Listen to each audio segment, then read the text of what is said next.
Saya menyampaikan terima kasih atas kehadirannya.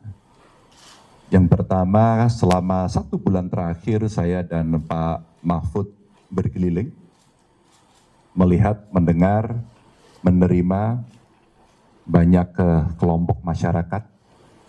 Mereka menyampaikan kepada kami cerita-cerita tentang proses pemilu yang terjadi di Indonesia ini. Tentu saja dalam 1 bulan ini kami juga berkomunikasi dengan partai pengusung, para saksi-saksi di daerah, apakah cerita-cerita itu begitu adanya. Dan ternyata relatif cerita itu punya kemiripan. Mulai dari proses, kalau boleh saya sebut seleksi calon capres-cawapres, sampai kemudian berproses pada putusan MK 90, dan pada saat itu awal cerita inilah yang kemudian rasa-rasanya proses pemilu menjadi pertanyaan banyak pihak. Dari pendaftaran di KPU, ada catatan-catatan yang kami rasa secara prosedur juga ada masalah. Kami bertemu dengan tokoh masyarakat, mereka menyampaikan suasana kebatinan, apakah ini yang namanya pemilu yang jujur dan adil.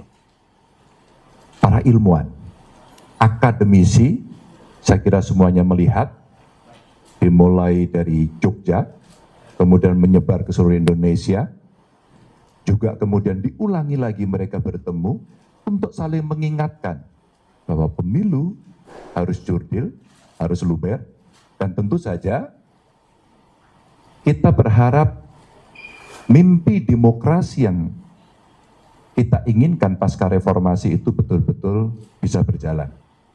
Anti KKN, betul-betul asas-asas demokrasinya diberikan, dan inilah sebuah proses panjang yang terjadi. Banyak catatan yang memang disampaikan kepada kami. Tentu kami dan tim hukum harus memverifikasi satu persatu. Cerita tentang aparatur yang terlibat, mulai dari pusat sampai daerah. Cerita bantuan yang muncul tiba-tiba dengan sangat masif sekali. Bahkan ketika kemarin di DPR ada pertanyaan berapa sebenarnya jumlah bantuan sosial, siapa yang membagi, dan itu semuanya ternyata menjadi cerita di publik yang sampai kepada kami.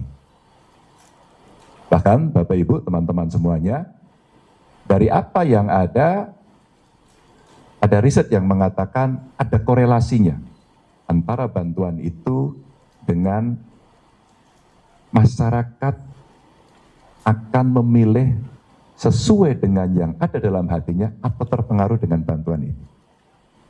Di samping itu ada cerita money politik, ada cerita intimidasi.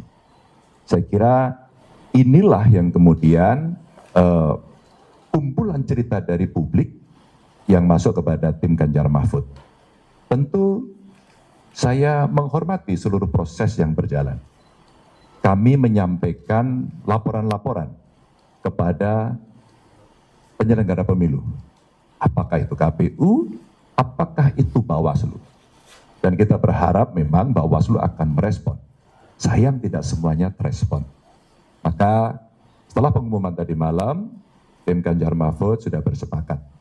Kalaulah semuanya ini harus diluruskan agar demokrasi bisa berjalan dengan baik, maka benteng terakhirnya adalah Mahkamah Konstitusi. Dan kami sudah menyiapkan tim dari tim hukum untuk kita segera mendaftarkan apakah besok atau Sabtu, untuk segera kita menyampaikan seluruh yang ada yang kami persiapkan untuk menjadi pertimbangan hakim konstitusi nantinya.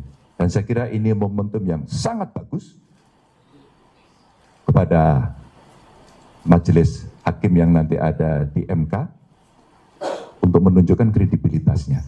Setelah dulu ada putusan MK-MK, setelah juga kita melihat penyelenggara pemilu juga mendapatkan hukuman etik, maka tentu saja kita mesti mengembalikan kredibilitas demokrasi kita ini jauh lebih baik.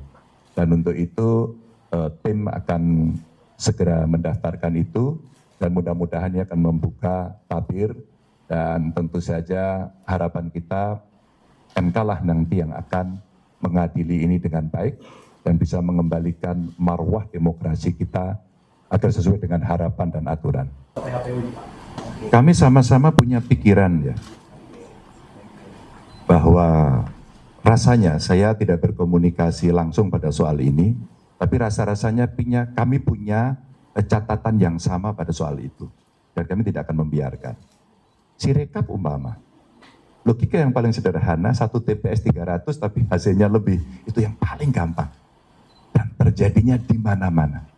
Kami melihat sistematis betul ini terjadi. Mudah-mudahan nanti akan ada pakar yang disiapkan oleh tim untuk bisa membongkar cerita itu sehingga bisa membuka kepada mata masyarakat. Kedua, umpama sama-sama kan setelah yang saya ceritakan tadi, bahkan luar negeri pun memberikan catatan loh kepada kita. Ini penyelenggaraan pemilunya kok seperti itu. Jadi pasti dari 01 punya catatan sendiri, tapi kami punya catatan sendiri. Apakah nanti dalam persidangan ada kesamaan dan sebagainya, mari kita lihat di persidangan saja. Sehingga ini menjadi fair dan tidak ada agenda-agenda lain, kolaborasi-kolaborasi yang terkait dengan agenda tertentu tidak. Kami hanya ingin mendudukkan saja proses ini dengan baik. Apapun keputusannya, kita akan legowo. Ya harus sekarang kan, harus diputuskan dulu oleh KPU, setelah KPU baru ke MK. Kalau Kompas melihat, cerita ini saya kira dimuat di Kompas dan media yang lain juga sudah berkali-kali. Tapi ketika semua diam kan tidak berhenti. Kurang lebih kita punya 116, kurang lebih laporan ke Bawaslu yang berproses. Tapi ketika kemudian tidak ditindaklanjuti, satu-satunya lembaga yang kita harapkan bisa mengadili dengan fair, ya MK. Jadi bukan kenapa baru sekarang, karena memang waktunya baru boleh sekarang. Kalau kemarin, ya belum boleh. Gitu.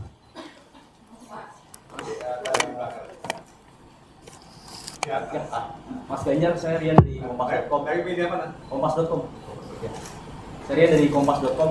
Mas Ganjar ini dan Prof. Mahfud, kalau tadi kan bicara soal persiapan untuk mengajukan sengketa ke MK, nah di sisi lain kan juga jalur politik itu tengah diupayakan melalui hak angket di DPR. Nah, apakah juga dari Mas Ganjar dan Prof. Mahfud ada harapan juga untuk hak angket ini segera digulirkan oleh PDIP dan partai-partai pengusung Mas Ganjar, Prof. Mahfud gitu? Dan progresnya sudah seperti apa sampai saat ini? Terima kasih. Kebetulan saya dan Pak Mahfud tidak di DPR. Jadi sudah kita siapkan kita berikan kepada partai dan DPR untuk menyiapkan itu, dan dari seluruh prosesnya saya dengar sudah disiapkan. Jadi kami menyerahkan nanti kepada kawan-kawan yang ada di parlemen. Rasanya sudah siap mereka. Tinggal proses administratifnya. Tentu pasti ada politiknya di sana dan ini akan menarik. Political interplay-nya akan terjadi. Oh, kalau keputusan hari ini kami sudah mengantisipasi lama dan kami berkomunikasi cukup intens. Jadi ini cerita soal proses lama, persiapan lama yang baru bisa diomongkan hari ini. Jadi kami komunikasi cukup intens terkait dengan itu. Soal partai lain mereka punya sikap sendiri-sendiri, ya kami sangat menghormati dan itu sah adanya. Maka setelah ini pun nanti kami akan berkomunikasi lagi kepada beliau-beliau. Rasanya ya fatsun politik itu mesti kita lakukan. Kami hanya bisa mengakses satu saja dari tampilan yang ada di KPU, dan itu yang saya katakan di depan tadi ada alat bantu kalau bahasa KPU namanya Sirekap. Justru itulah yang kami kemudian bertanya. Dari angka-angka yang berproses, dari Sirekap yang ada, sampai pada akhirnya sistem itu dihentikan gitu, itu menjadi pertanyaan kami.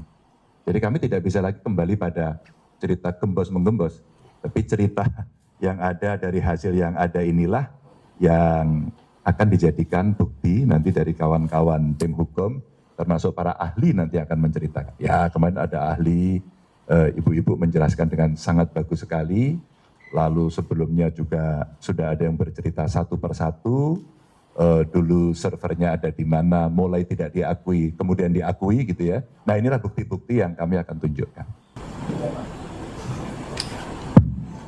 Kalau itu pertanyaan nanti terserah MK saja ya, karena MK yang berwenang.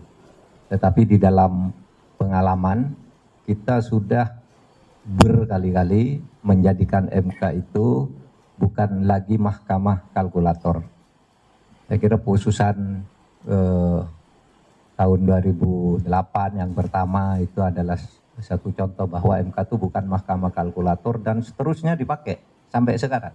Sampai istilah TSM itu sendiri masuk di dalam hukum kita. Sebelum itu tidak ada. Artinya MK itu bukan sekedar mahkamah kalkulator. Tinggal nanti kreativitas hakim MK. Saudara, soal gugatan itu sebenarnya begini. Kita ini melakukan reformasi karena ingin membangun negara ini sebagai negara demokrasi dan negara hukum. Demokrasi dan nomokrasi. Perjalanan pertama sampai belasan tahun itu bagus, demokrasi dan hukum kita lumayanlah bagus, paling tidak dari sudut institusionalisasi. Tetapi pemilu yang sekarang ini dinilai oleh banyak pakar, pelaku politik yang sudah senior sekali sebagai pemilu yang paling brutal, karena memang tidak ada pemilu sebelumnya yang seperti ini, di mana aparat turun, lalu pejabat tertinggi juga turun, meskipun bilang tidak kampanye, isinya pasti dirasakan kampanye, sehingga ini dianggap, apalagi ada ancaman-ancaman ya politik, gendong babi, politik kerah putih dan sebagainya dipakai semua, sehingga ini dianggap pemilu paling brutal. Oleh sebab itu, kita ingin mewariskan kepada generasi yang akan datang, jangan terjadi perusakan terhadap demokrasi dan hukum. Karena kalau demokrasi dan hukum dirusak, nanti akan terjadi lagi yang akan datang itu, kalau mau pemilu, Anda dekat dengan kekuasaan, Anda punya duit. Hanya itu, lalu orang yang biasa-biasa, yang hebat-hebat tidak bisa tampil untuk ikut ngurusi negara. Nah, oleh sebab itu, apa yang kami lakukan ke MK ini bukan mencari menang, tapi beyond election, masa depan. Bukan sekedar untuk pemilu hari ini, tapi masa depan ratusan tahun yang akan datang, demokrasi kita harus sehat, dan itu harus diungkap di sebuah teater hukum yang bernama Mahkamah Konstitusi. Kami yang akan mengungkap, ya, demi masa depan, bukan kami. Kalau kami sendiri kan sudah berintegritas ya, sudah membuat fakta integritas nih. Kami akan menerima apapun hasilnya.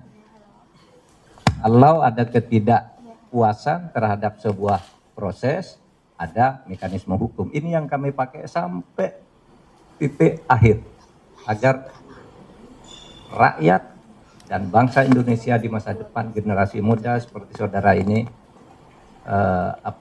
ikut menjaga Indonesia harus dibangun sebagai negara demokrasi, benar, berkeadaban dan berkeadilan, juga berhukum dengan benar.